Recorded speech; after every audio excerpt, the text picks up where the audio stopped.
What does an NDA stand for, and what does an NDA mean? Hi everyone, my name is Marcella Dominguez and I welcome you back to my channel. Make sure you click the red button below so I can show up on your screen whenever you hop on to YouTube. I'm so excited to bring you more videos all about protecting your business online and offline. So what's an NDA and what does an NDA stand for? Non-disclosure agreement. Those three words can sound kind of complicated and maybe a little bit intimidating.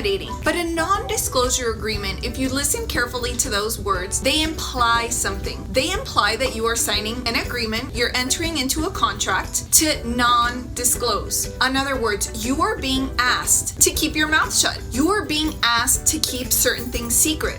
You're being asked to never speak on a particular content area that is going to be outlined and detailed inside of the agreement. So when would you be asked to sign a non-disclosure agreement? Well, let's say that you just invented a product and you want to speak to a manufacturer about, potentially manufacturing your idea. You have come up with a very creative concept, or you have something very unique and proprietary about this new product that you want to invent and that you want to bring to market. But you're afraid that that manufacturer might go and disclose it to someone else, or they might speak about it in the public and somebody else might steal the idea, or you simply just don't want them repeating the information that you have spoken about.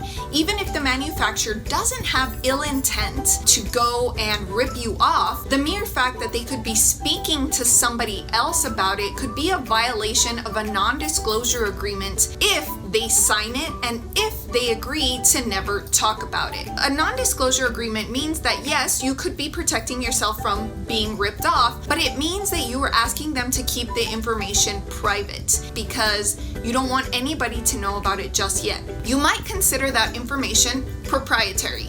Now, proprietary might sound, again, like a big fancy word, but proprietary just means private, top-notch secret. It means that it's protected information, and you simply don't want anybody else to know about it. So your motivations for asking someone to sign a non-disclosure agreement could be varied, and you don't necessarily need to put your motivations inside of that non-disclosure agreement. Your motivations for having them sign one are up here, and that isn't something that you have to talk about or that you have to share or that you have to include in the non-disclosure agreement. When you do have them sign the non-disclosure agreement, it simply solidifies the fact that you simply don't want them to share it. And it doesn't matter what your motivation is because it doesn't really matter. You simply don't want them to share it, and that is the end of it. So when else would you be asking someone to sign a non-disclosure agreement? Well, perhaps you are in a position where you are offering services to someone. And in offering those services to someone, you have sensitive information that you do not want them to disclose to anyone else. So if you possess sensitive information, then you would want someone to sign a non-disclosure agreement so that you're not at risk or you're not vulnerable to that sensitive information being leaked or being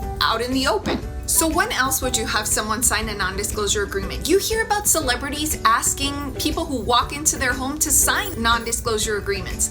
And while it might sound a little bit crazy, it happens. It's in the news all the time. The Kardashians are infamous for asking people to sign non-disclosure agreements. I read in the news that Paris Jackson also asks friends to sign non-disclosure agreements.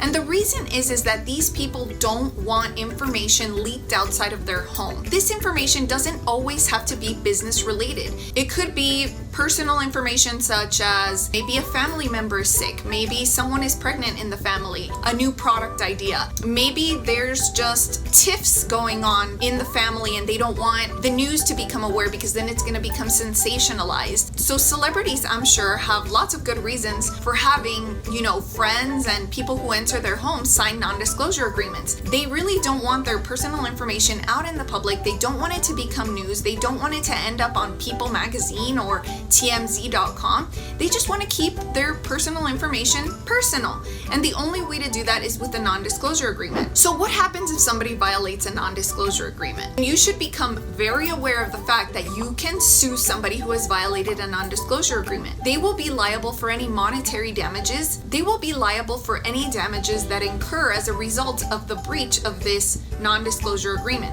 You are entering into a contract, like I said, to keep your mouth shut. So if you open your mouth, then more than likely you are violating the non-disclosure agreement, but it's very important to read the fine print and to see what exactly it is that you have agreed to. So you should be expecting to be sued if you have violated that non-disclosure agreement, and you will be liable for damages. So what amount will you be liable for if you did violate the non-disclosure agreement? Well, damages can be calculated by a court who assesses the type of damages that actually took place. They're going to say, okay, based on the information that was disseminated, maybe somebody went out and actually did use the information to create a similar product and then they sold it, and so all of this wouldn't have happened but for the breach. And so no, it all depends on what actually happened as a result of the disclosure. But many times NDAs or non-disclosure agreements will have what you call a liquidated damages clause. And a liquidated damages clause is basically a predetermined amount. Now, it's an amount that is not meant to penalize the other side, but it is an amount that is meant to justify the wrongdoing, and it is commensurate with whatever the wrongdoing was. So let's say the liquidated damages clause in the NDA that you signed says $50,000 or maybe $100,000. So that means that you would be liable for the $50,000 or the $100,000. It means that the party arguing that you breached the contract would say that you are liable for that amount.